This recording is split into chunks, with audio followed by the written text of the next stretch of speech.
Welcome back to ChemDoctor, and this video is going to focus on calculating the pH of a solution that contains the salt of a weak acid.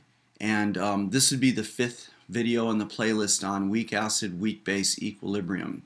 So let me lay the groundwork here. What we're going to do is we're going to take from the storeroom, we're going to acquire some sodium cyanide, which is going to be in the form of a solid salt. And if we ionize this thing, we've got two ions in the compound, right? We have sodium and we have cyanide. Now, the cyanide is the conjugate base, all right, conjugate base of a weak acid. And the particular weak acid it comes from is HCN. All right, and up here on the right side of the screen, I'm showing the actual equilibrium constant, the Ka for HCN. All right, so the thing about this is that the cyanide ion is a relatively strong conjugate base. That's what makes a weak acid weak, right? If we were to compare this acid to something like hydrochloric acid, right? This is a strong acid, and the reason that it's strong is because the base chloride, all right, if we pull it out of there, is an extremely weak conjugate base. It's a very weak conjugate base. By contrast, the cyanide ion is a relatively strong conjugate base by comparison to the Cl-, which makes the hydrocyanic acid a weak acid. So what's the significance of making a 0.1 molar solution of the salt that contains the cyanide? Well, the point is that the cyanide ion itself, because it's a relatively strong base compared to the conjugate base of a strong acid, can undergo a chemical reaction, an acid ionization reaction. Well, I shouldn't say acid ionization reaction. What I mean to say is that the cyanide ion is going to react with water to remove a proton, forming hydrocyanic acid, the conjugate acid in this case of this base, plus hydroxide. All right, so let me make sure that I properly label the things in the context of this reaction. So the cyanide ion is acting as the base. The H2O in this context is acting as the acid. All right, the cyanide removes a hydrogen from the H2O, producing, in this case, the conjugate acid on this side of the equation in this context, and the conjugate base hydroxide. And if I was going to write the pairs, they would be this way.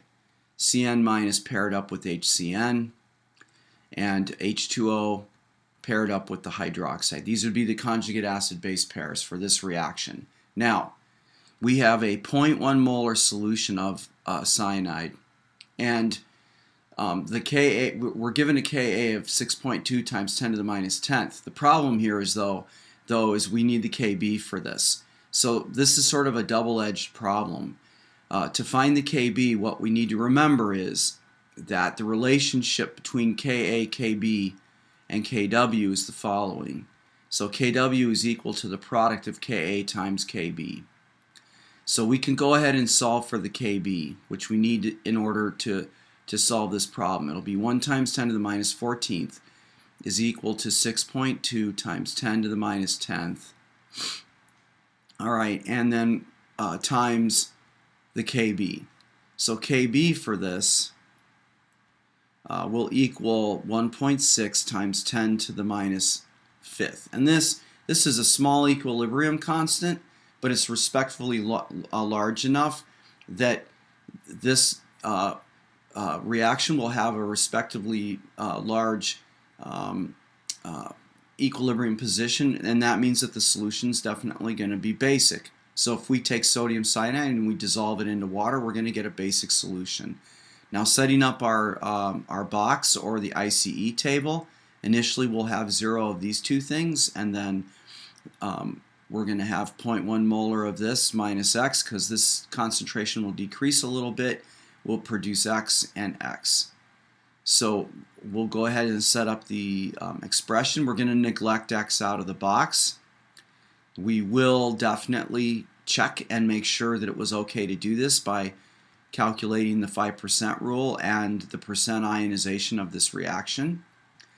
All right, and so our X is going to equal the square root of 0.1 molar times 1.6 times 10 to the minus fifth.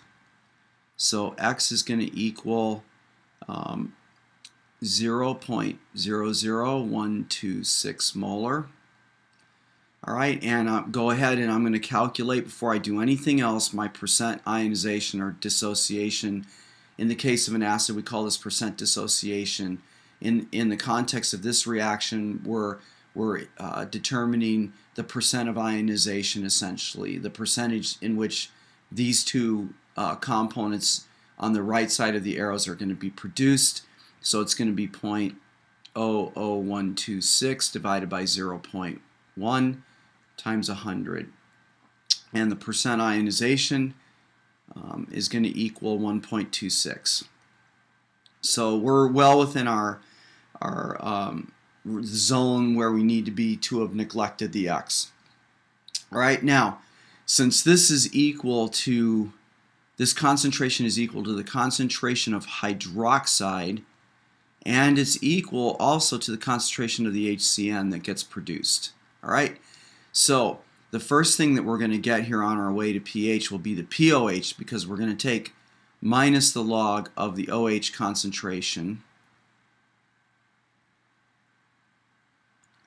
All right, and the pOH that we get is going to be equal to 2.9.